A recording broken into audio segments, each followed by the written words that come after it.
परम सत्कारयोग गुरु प्यारी सात संगत जी राधा स्वामी जी। सात संगत जी, सिकंदरपुर में बाबा जी के एक सेवादार ने जो कमाल का काम किया है वो आपके दिल को छू जाएगा जी। संगत और सेवादारों की पहचान उनके गुरु से होती है जी। और लोग अक्सर ऐसा भी कहते हैं कि जिनकी संगत और सेवादार इतने सभ्य हैं, इतने दयालु भाव वाले हैं, तो उनके गुरु कितने सहज और सरल स्वभाव के होंगे जी। क्योंकि जब हम गुरु धारण करते हैं तो गुरु हमें सिर्फ इस संसार से मुक्त होने का तरीका ही नहीं बताते, बल्कि जीवन को ढंग से जीने के तरीके भी समझाते हैं जी। एक पूर्ण गुरु का दिल दया भाव से भरा होता है और एक पूर्ण गुरु अपनी संगत को भी हमेशा यही समझाते हैं कि अगर दूसरों की मदद कर सकते हो तो ज़रूर कर दो। मालिक ने इस संसार की रचना और इसके कायदे कानून कुछ इस तरह से ही बनाए हैं। जब हम किसी की मदद करते हैं तो कभी ना कभी वो मदद घूमकर हमारे पास ज़रूर लौटती है जी। कुदरत का एक नियम होता है, जो दूसरों को दोगे वही कुदरत तुम्हें वापस सूद समेत लौटाएगी जी। वो चाहे किसी की मदद करना हो या किसी को धोखा देना हो, क्योंकि कुदरत किसी को नहीं बख्शती। सासंगत जी, अगर हम बात करें बाबा जी की, तो ये बात तो आपको बताने की ज़रूरत ही नहीं है कि बाबा जी दया के समुंदर हैं और बाबा जी के सेवादार भी दया के समुंदर से कम नहीं हैं। कैसे एक सेवादार ने एक गरीब सत्संगी परिवार की मदद की और फिर कैसे कुदरत ने उस मदद को सेवादार को वापस लौटाया था जी। आइए विस्तार से सुनते हैं जी। एक सत्संगी परिवार जो कि हर रविवार को सिकंदरपुर सत्संग पर जाते थे और सत्संग सुनने के साथ साथ थोड़ी बहुत सेवा भी करते थे। इनके 2 बच्चे हैं और पुराने किसी कर्म के कारण इनके एक बच्चे को दिल की कोई बीमारी थी जी, जो कि उसके पैदा होने के साथ से ही थी जी। जब बच्चा 10-11 साल का हो गया तो डॉक्टरों ने सलाह दी कि इसका ऑपरेशन करना पड़ेगा, नहीं तो ये बच्चा बहुत ज़्यादा नहीं जी पाएगा। लेकिन सात संगत जी, मालिक ने जिसको यहाँ जितनी उम्र के साथ भेजा है उसको कोई नहीं बदल सकता जी। बच्चे के माता पिता को बाबा जी पर बहुत विश्वास है और माता पिता अक्सर बाबा जी को यही कहते थे कि ये हमारा नहीं आपका बच्चा है, अब आपको देखना है कि इसको बख्शना है या नहीं। ये परिवार बहुत समय से सिकंदरपुर से जुड़े हुए थे जी और इनके सत्संग घर में सभी को पता था कि इनके बच्चे को प्रॉब्लम है और उसमें लाखों रुपए चाहिए। सत्संगियों ने एक बार आपस में सलाह करके अपने सामर्थ्य के हिसाब से थोड़े थोड़े पैसे इकट्ठे भी किए थे, लेकिन वह बहुत कम पड़ रहे थे। उन्हीं दिनों में एक बड़ी सरकारी नौकरी पर काम करने वाले एक अधिकारी का ट्रांसफ़र किसी दूसरे शहर से सिरसा में हुआ था जी। और ये अधिकारी शुरू से ही बाबा जी से जुड़ा हुआ था जी और एक सत्संगी था। सिरसा आने के बाद ये अधिकारी अपने परिवार के साथ सिकंदरपुर के सत्संग घर में अक्सर जाने लगा और कुछ ही हफ्तों में इस परिवार की वहाँ के सत्संगियों से अच्छी जान पहचान हो गई थी। और ये अधिकारी और इसकी पत्नी जब भी सत्संग घर जाते तो उस बच्चे के माता पिता को वहाँ सेवा करते देखते और उनसे भी अधिकारी और उसकी पत्नी की बातचीत होनी शुरू हो गई थी।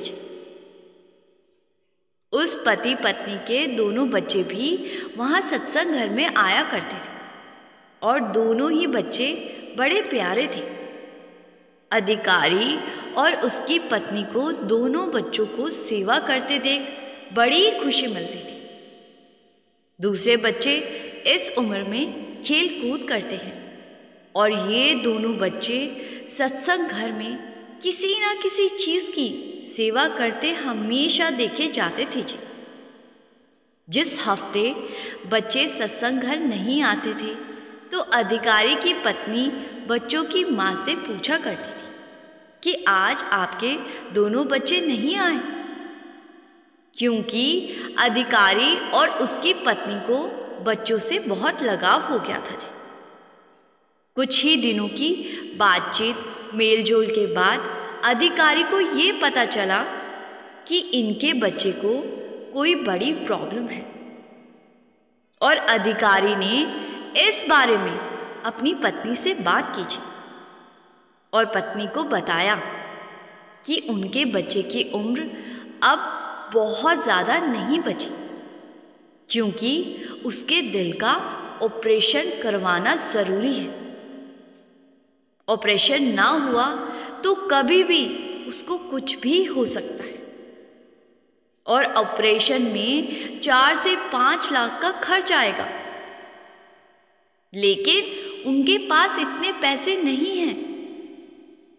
अधिकारी की पत्नी भी शुरू से एक सत्संगी थी जी और बड़ी ही दया भाव वाली औरत थी जी और वो अक्सर दूसरों की छोटी मोटी मदद करती रहती थी जी।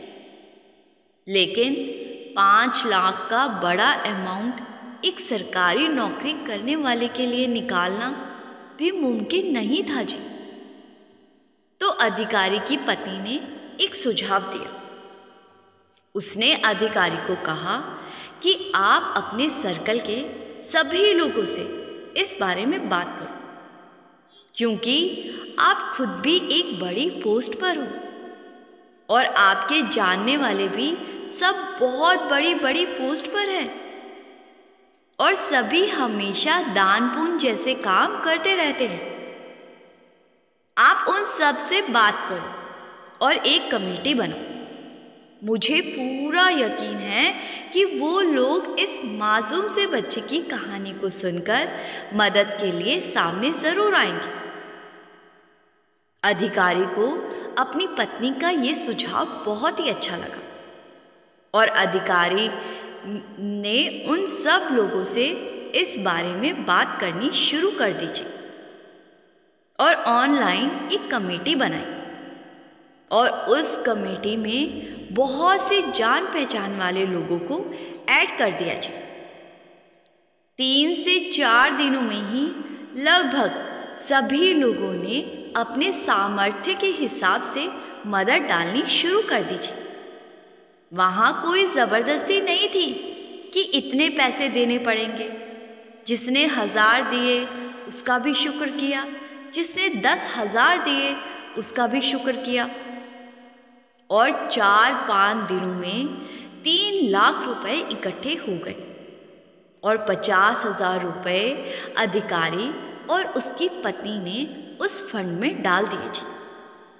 और जब 3.5 लाख इकट्ठे हो गए तो एक दिन अधिकारी और उनकी पत्नी ने बच्चे के माता पिता को अपने सरकारी आवास पर बुलाया जी और उनकी खातिरदारी करने के बाद उन्हें सारी बात बताई कि कैसे उन्होंने एक कमेटी बनाई और लोगों ने खुद आकर मदद की। ये सुनकर बच्चे के माता पिता की आंखों से आंसू आ गए जी। उन्होंने कहा कि ऐसे लोगों ने हमारी मदद की जिन्हें ना तो हम जानते हैं और ना ही वो हमें जानते हैं और ना कभी उन्होंने हमें देखा है, लेकिन फिर भी उन्होंने और आपने हमारी इतनी मदद कर दी।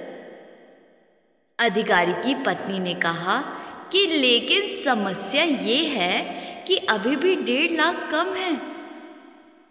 बच्चे के माता पिता कहने लगे कि आपके आने से कुछ दिन पहले सत्संग घर के कुछ लोगों ने भी 50 से 55 हजार इकट्ठे करके हमें दिए थे और बाकी के 1 लाख रुपए हम अरेंज कर लेंगे। आपने हमारी इतनी बड़ी मदद की, इसका बहुत बहुत शुक्रिया। आपकी वजह से हमारे बच्चे की जिंदगी बच जाएगी।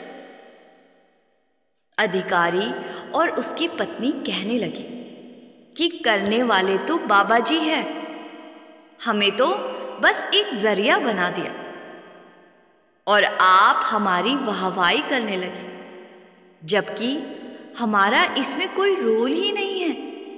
बाबा जी का हुक्म हुआ तो हमने तो उनके हुक्म की पालना की। सासंग जी, अधिकारी जी एक बड़ी पोस्ट पर थे, तो उनके कहने पर कुछ पैसे का डिस्काउंट डॉक्टरों ने भी कर दिया। सासंग जी, कैसे बाबा जी मदद कर देते हैं आपने देख ही लिया। अधिकारी की ट्रांसफ़र मालिक ने शायद इसी वजह से उस शहर में करवाई थी जिस शहर में ये बच्चे और माता पिता रहते थे और उन्हें मदद की बहुत ज़्यादा ज़रूरत थी जी। और कैसे अधिकारी की पत्नी के मन में ये सुझाव आया और लोग मदद के लिए आगे आने लगे। लेकिन सासंग जी, आज के इस सोशल मीडिया के ज़माने में लोग इस चीज़ का गलत फ़ायदा भी उठाने लगे हैं जी। सोशल मीडिया पर कोई भी फेक न्यूज़ या फेक इमेज डालकर लोगों से मदद मांगते हैं। हमें नहीं पता चल पाता कि क्या सच में किसी को मदद की ज़रूरत है या ये सब सिर्फ धोखा कर रहे हैं। इसीलिए अगर मुमकिन हो तो पूरी जांच पड़ताल करने के बाद ही किसी अनजान की मदद करनी चाहिए जी, क्योंकि बाबा जी भी समझाते हैं कि हमने तो सच्चे भाव से किसी को पैसे दिए, लेकिन अगर वो उन पैसों का गलत इस्तेमाल करते हैं तो भागीदारी हम भी बन जाएंगे। सासंग जी, अभी आप वीडियो में बने रहिए जी और बाबा जी के विश्वास की एक और दिल को छू लेने वाली घटना को भी सुनते जाइए जी कि कैसे बाबा जी हमारी मदद के लिए किसी ना किसी को जरिया बना देते हैं जी। आइए सुनते हैं जी। एक सत्संगी बीवी थी और इनके पति की डेथ हो गई थी जी। इनके पति एक ट्रक ड्राइवर थे और जितनी भी आमदनी हो रही थी उससे ये लोग गुजारा कर लेते थे जी। लेकिन पति की मौत के बाद घर की और दोनों बच्चे की सारी जिम्मेदारी इस सत्संगी बीवी के ऊपर आ गई जी। सत्संगी बीवी कोई काम नहीं जानती थी और अब उसे समझ ही नहीं आ रहा था कि घर का गुजारा कैसे होगा। बीबी को बाबा जी पर बहुत विश्वास था जी और हिम्मत करके बीबी ने अपने आसपास कुछ घरों में साफ सफाई का काम करना शुरू कर दिया जी। काम करने के बाद शाम को जब घर लौटती तो बच्चों के लिए रोटी बनाती और घर की देखरेख करती और रात को भजन सिमरन पर जरूर बैठती थी जी। जब दोनों बच्चों ने पूछा कि मम्मी, आप रोज रात को किसकी भक्ति करते हो, तो बीबी सामने दीवार पर लगी बाबा जी की फोटो की तरफ इशारा कर देती थी कि बच्चों, ये हमारे बाबा जी हैं और जैसे तुम मेरे बच्चे हो ऐसे ही हम सब इनके बच्चे हैं। बच्चों ने पूछा कि ये कहाँ रहते हैं, तो बीबी ने बताया कि बच्चों, ये हर सत्संगी के दिल में रहते हैं। बच्चों ने कहा कि इनका घर कहाँ है। बीबी कहने लगी कि इनका घर पंजाब में है और वहाँ इनका बहुत बड़ा डेरा है। ऐसी मासूमियत से भरी बातें बच्चे अक्सर इस बीवी के साथ करते थे जी।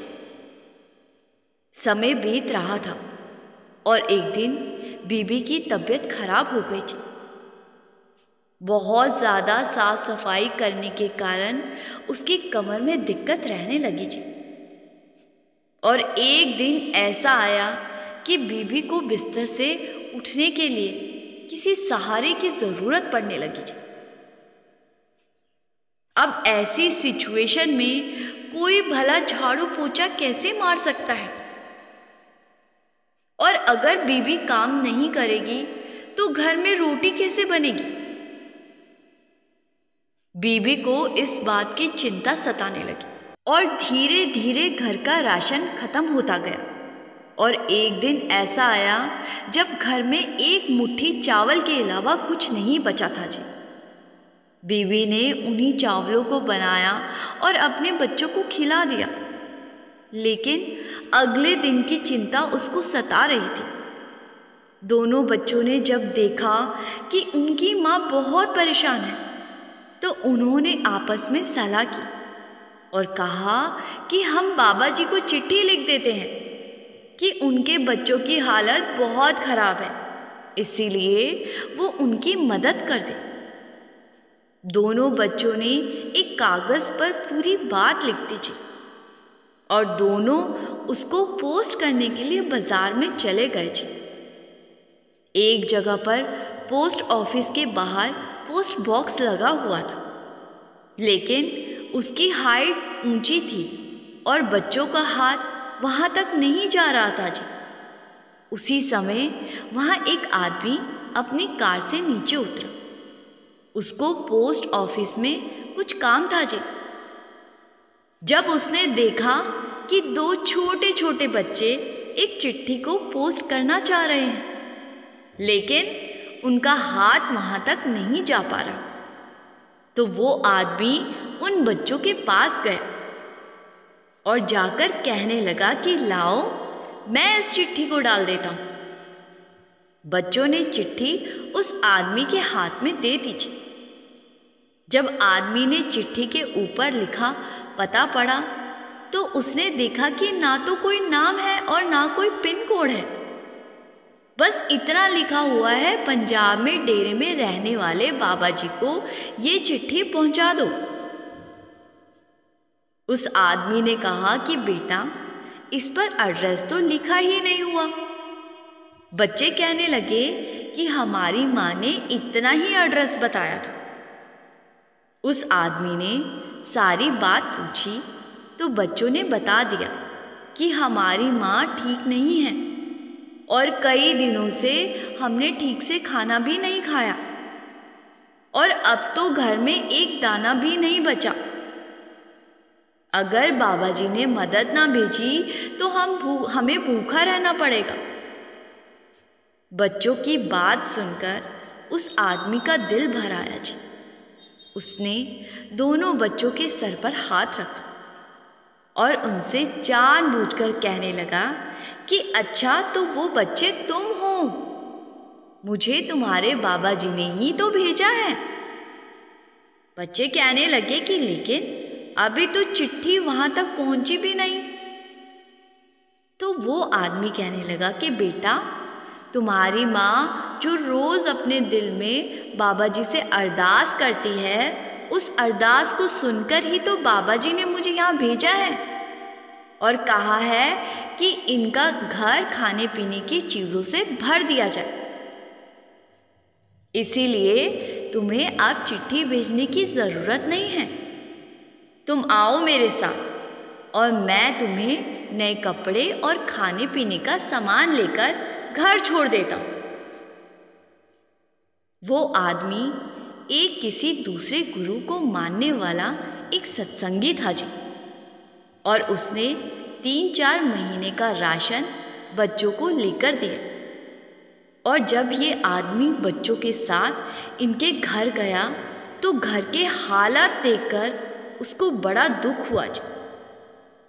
उस आदमी ने बच्चों की माँ से बात की जी और सारा राशन उनके घर रखवाने के बाद बच्चों की माँ को घर बैठकर ही अगरबत्ती पैक करने की नौकरी दे दी।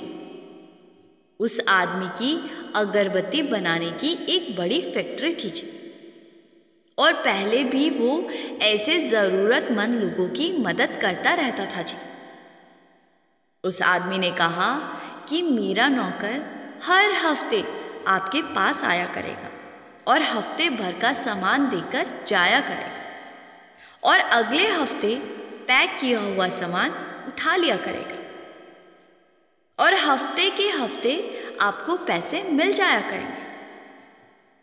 ये सुनकर सत्संगी बीबी बड़ी खुश हो गई जी, क्योंकि अब उसको अपने घर पर आराम से बैठकर ये काम करना था जी, और ये काम कमर में दर्द होने के बाद भी हो सकता था जी। बीवी ने उस आदमी का शुक्र किया तो आदमी कहने लगा कि शुक्र मेरा नहीं, अपने गुरु का कीजिए। उन्होंने ही आपके और आपके बच्चों के विश्वास के चलते मुझे आपकी मदद करने का एक जरिया बना दिया। संगत जी, बीबी की आंखों से आंसू आ गए जी, और वो मन में सोचने लगी कि ऐसी सोच और ऐसे संस्कार गुरु की वजह से ही एक सत्संगी में आते हैं जी। साथ संगत जी, जब हम विश्वास के साथ गुरु से मदद मांगते हैं जी, तो गुरु कोई ना कोई लीला ज़रूर रचते हैं जी, किसी ना किसी को मदद करने के लिए भेज ही देते हैं जी। बस हमारा विश्वास नहीं डोलना चाहिए जी। साथ संगत जी, इसी के साथ मैं आपसे विदा लेती हूँ जी। वीडियो को शेयर करने की सेवा ज़रूर किया कीजिए जी, और कमेंट में राधा स्वामी लिखकर संगत के अपने इस चैनल को सब्सक्राइब कर इस चैनल का एक हिस्सा ज़रूर बनिए जी। गुरु प्यारी साथ संगत जी, राधा स्वामी जी।